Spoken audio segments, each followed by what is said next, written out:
আসসালামু আলাইকুম। প্রিয় দর্শক, নিশ্চয়ই আমাদের সবার মনে আছে 2024-এর 7 জানুয়ারি নির্বাচনের আগে অর্থাৎ শেখ হাসিনা সরকারের সময় নির্বাচনকে কেন্দ্র করে যুক্তরাষ্ট্রের পক্ষ থেকে একটা নিষেধাজ্ঞা আসতে পারে এরকম একটা আতঙ্ক আশঙ্কা সবার মধ্যেই ছিল এবং সেই নিষেধাজ্ঞাটি পরোক্ষভাবেও আরোপ করা হতে পারে এমন ধারণাও অনেকের ছিল। অর্থাৎ বাংলাদেশ থেকে প্রতি বছর যে 50 থেকে 55 বিলিয়ন ডলারের পণ্য বিদেশে রপ্তানি হয়, গার্মেন্টস পণ্য, তার মধ্যে যুক্তরাষ্ট্রই এককভাবে 10 বিলিয়ন ডলারের গার্মেন্টস পণ্য বাংলাদেশ থেকে আমদানি করে। তো শুধুমাত্র গার্মেন্টস পণ্য নেওয়ার ক্ষেত্রে যদি তারা নিষেধাজ্ঞা দিয়ে থাকে বা বন্ধ করে থাকে, সেটি একটা চরম চাপের মুখে পড়বে বাংলাদেশ।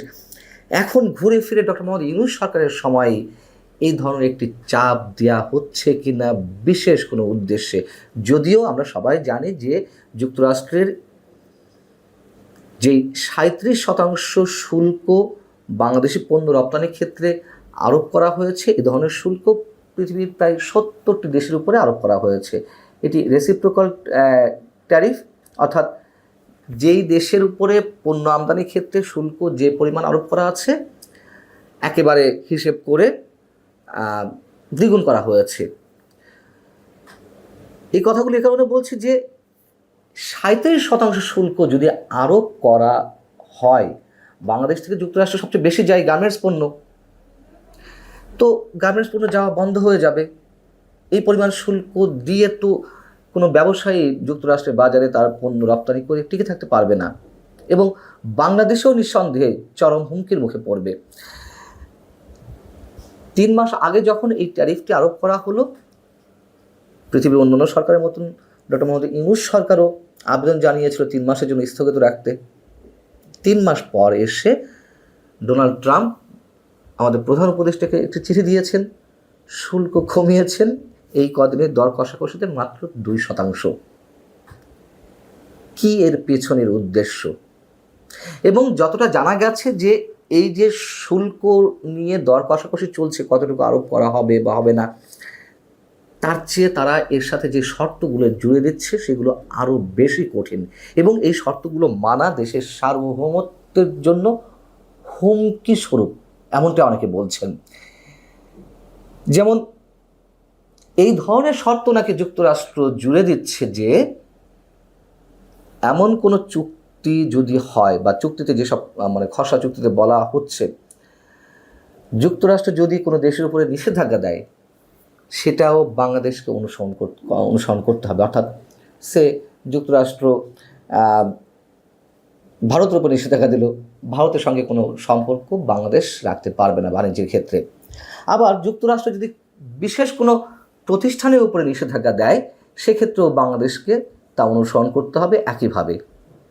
এবং এর সাথে সাথে যুক্তরাষ্ট্র যদি কোনো দেশের উপরে অতিরিক্ত শুল্ক আরোপ করে, বাংলাদেশকেও ঠিক একইভাবে মানতে হবে।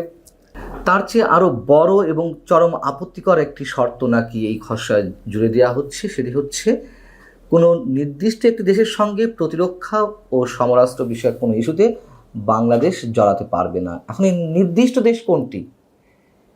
তার মানে যুক্তরাষ্ট্র নিশ্চয়ই চীনকে ইঙ্গিত করতে চাইছে, বা চীনের নাম সেখানে স্পেসিফিক্যালি উল্লেখ করা আছে কিনা, এই প্রশ্নের জবাব খোঁজা হয়েছিল বাণিজ্য মন্ত্রণালয়ে। বণিক বার্তা যদি বলছে যে বাণিজ্য মন্ত্রণালয় থেকে এই বিষয়ে বলা হয়েছে যে না, চীনের নাম সেখানে উল্লেখ নেই। তবে একটি নির্দিষ্ট দেশ তো বলা হচ্ছে, নিশ্চয়ই চূড়ান্ত কোনো চুক্তি যখন হবে তখন তারা তো এটি ক্লিয়ার করবে।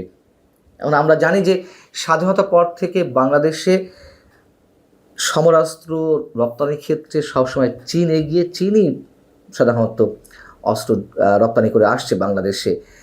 এখন নতুন করে তুরস্কের বাজার খোঁজা হচ্ছে, তুরস্ক থেকে সমরাস্ত্র আনার বিষয়ে চিন্তাভাবনা চলছে সরকারের। রাশিয়ার সঙ্গেও বেশ কয়েকটি চুক্তি রয়েছে। যুক্তরাষ্ট্রের এই শর্ত মানতে হলে নিশ্চয়ই বাংলাদেশ আন্তর্জাতিকভাবে অনেক বড় বিপদের মধ্যে জড়িয়ে পড়বে, এটি বলার অপেক্ষা রাখে না। এদিকে যুক্তরাষ্ট্রের সঙ্গে বাংলাদেশের যে বাণিজ্য ঘাটতি, সেটি পূরণের ক্ষেত্রে আরও অনেক পন্থা অবলম্বন করা হচ্ছে ডক্টর মোহাম্মদ ইউনূস সরকারের পক্ষ থেকে। যেমন তুলা আমদানির ক্ষেত্রে তারা একটি নির্দিষ্ট প্রস্তাব দিয়েছে, ফুড ড্রিঙ্ক আনা হবে সেখান থেকে বেশি করে। কিন্তু তার চেয়ে আরও একটি যে বড় বিষয়, সেটি হচ্ছে বোয়িং বিমান কেনার ক্ষেত্রে যুক্তরাষ্ট্রকে প্রাধান্য দেওয়া হবে এমন আশ্বাস দেওয়া হয়েছে সরকারের পক্ষ থেকে। বাণিজ্য সচিব যেটি গণমাধ্যমকে বলছেন যে সরকারি ট্রেড বাড়ানোর জন্য আমরা ফ্যাসিলিটি দেব। আমাদের বিমান বহরের প্রায় সব এয়ারক্রাফট বোয়িংয়ের, আমরা সবাই জানি যে সম্ভবত 21টি এয়ারক্রাফটের মধ্যে 17টি সম্ভবত বোয়িংয়ের। তো সেক্ষেত্রে বিমান কিনা হবে বোয়িংয়ের, কিন্তু একটি বোয়িং 787-9 উড়োজাহাজের বর্তমান মূল্য প্রায় 3,000 কোটি টাকা। কয়টি বোয়িং নিয়ে আসবো? তার চেয়ে বড় কথা হচ্ছে আমাদের বিমানের বহরের নতুন কোনো বিমান যুক্ত করার প্রয়োজন আছে কি না। দ্বিতীয়ত কথা হচ্ছে ফ্রান্স থেকে এয়ারবাস কেনার কথাবার্তা হচ্ছিল, এবং আমরা এও জানি কদিন আগে ফ্রান্সে যেটি সম্মেলন অনুষ্ঠিত হলো, আন্তর্জাতিক সম্মেলন, সেখানে ডক্টর মোহাম্মদ ইউনূসের যাওয়ার কথা ছিল। তিনি সেখানে ফ্রান্সের প্রেসিডেন্ট ইমানুয়েল ম্যাক্রনের সঙ্গে বৈঠক করতে চেয়েছিলেন, কিন্তু ফ্রান্স সরকার শর্ত দিতে চেয়েছিল যে কেন সাক্ষাৎ করবেন, সাক্ষাৎ যদি করতে হয় তাহলে এই বিষয়ে কথা বলতে হবে। তো সে বিষয়ে আর এগোয়নি এবং ডক্টর মোহাম্মদ ইউনূসের ফ্রান্স যাত্রা স্থগিত করতে হলো। যুক্তরাষ্ট্রের বোয়িংয়ের প্রতিদ্বন্দ্বী যুক্তরাজ্য এবং ফ্রান্সের বা ইউরোপীয় ইউনিয়নের ক্ষেত্রে আমরা বলতে পারি এয়ারবাস মূল প্রতিদ্বন্দ্বী। এখন এটি করতে গিয়েও আন্তর্জাতিকভাবে আমাদেরকে অনেক প্যাচের মধ্যে পড়ে যাওয়া লাগতে পারে।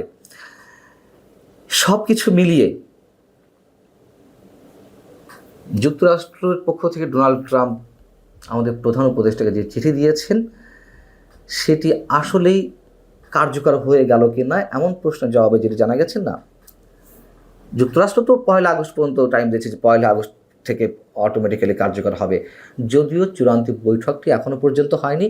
এখন যে প্রশ্ন সেটি হচ্ছে যে যুক্তরাষ্ট্র অন্যান্য রাষ্ট্রের ক্ষেত্রেও কি এমন কঠিন সব শর্ত দিচ্ছে?